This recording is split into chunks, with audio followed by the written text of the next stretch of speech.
इसी के तहत आज हम लाल सोट एक कार्यक्रम में जा रहे हैं। ट्रेन के सही ने रात को सुसाइड किया है बांदीकुई के अंदर, ये दौसा के अंदर ट्रेन के आगे क्या कहेंगे? कि सूचना मिली, बहुत दुर्भाग्यपूर्ण है, बहुत दुखद घटना है। इससे बड़ा दुखद कोई बात हो नहीं सकती, कोई घटना हो नहीं सकती। और ये सिस्टम ने उसको मार दिया। ये आत्महत्या नहीं है, ये सिस्टम के द्वारा की गई हत्या है। क्योंकि पर्ची से बनने वाले मुख्यमंत्री जी 2 साल तक कोई निर्णय नहीं ले सके। और जो सही लोग हैं, जो ईमानदारी से परीक्षा देकर के बने हैं, उनके अंदर निराशा का भाव आया और निराशा के भाव में जो है वो उनकी मौत हो गई है। जवाबदारी लेनी चाहिए। और मुख्यमंत्री जी को रोजाना उनका जो एसओजी का हेड है वीके सिंह जी, वो रोजाना ऐसे स्पीच दे रहे हैं, ऐसे इंटरव्यू दे रहे हैं जैसे कोई नेता भी नहीं दे सकता। और मुख्यमंत्री जी चुप है और मुख्यमंत्री जी कोई निर्णय नहीं ले पा रहे हैं। पहले तो उन्होंने निर्णय नहीं किया और फिर जब हाईकोर्ट के अंदर फैसला हो गया उसके बाद में डीबी में उन्होंने वकीली खड़ा नहीं किया। यानी उनका कोई विजन नहीं है। ये युवा नौकरियां, प्रदेश के लोगों की समस्याएं जाए बाढ़ में, उनको तो अपनी पर्ची कायम रखनी है।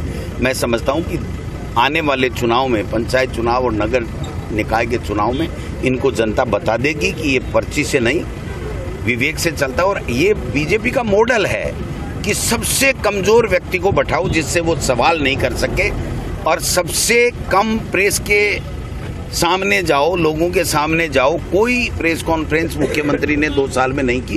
क्योंकि अगर आपके सामने वो आते हैं, आप सवाल पूछते जैसे हमसे पूछते उनसे, तो वो एक्सपोज हो जाते कि उनमें न तो सरकार चलाने का मादा है, न अनुभव है, न कोई विवेक है।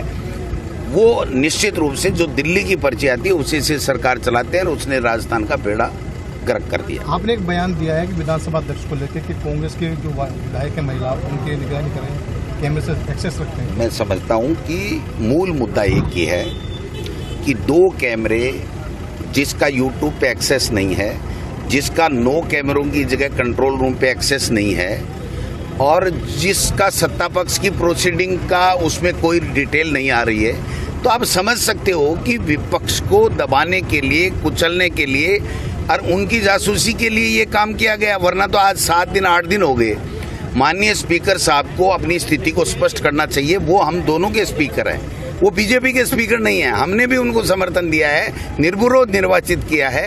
तो उनको ऐसी क्या नौबत आई कि विपक्ष के ऊपर, जो पूरे हिंदुस्तान में कहीं नहीं, लोकसभा में नहीं, राज्यसभा में नहीं, किसी विधानसभा के किसी विधान परिषद में नहीं, तो राजस्थान में ऐसी क्या नौबत आ गई?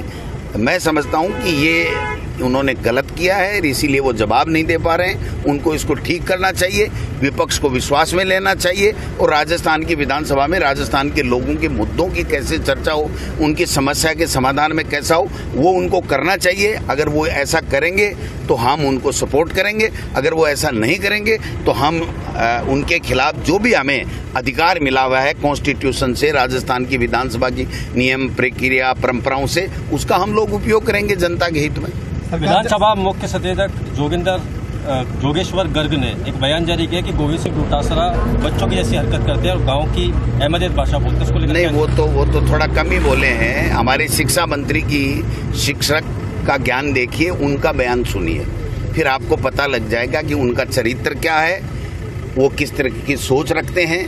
हमारे कांग्रेस पार्टी के जो नेता प्रतिपक्ष है लोकसभा में, उनके लिए, मेरे लिए और किसी के लिए ये हमारा दुर्भाग्य है कि ऐसे लोग सत्ता में आ गए और अच्छे पदों पे बैठ गए, जिनसे जनता में नहीं, हमको गाली निकालने में अपना पूरा समय खराब करते हैं। झालावाड़ में बकरियां भी सरकार दे रही है। मैं कह रहा हूँ झालावाड़ में तो पूरी फेल्योर है, पूरे राजस्थान में फेल्योर है।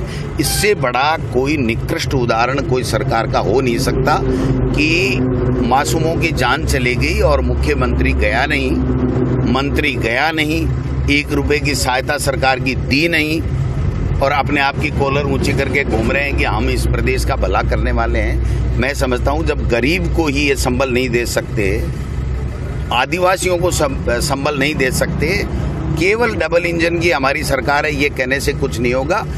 आपको करना पड़ेगा। आप सरकार में हैं तो आपको लोगों की जो समस्याएं हैं उनका समाधान भी करना पड़ेगा, जो तकलीफ में हैं उनको मदद भी करनी पड़ेगी। किसानों की फसल बर्बाद होगी, क्या कर रहे हैं आप बताओ? कोई बयान आया मुख्यमंत्री का?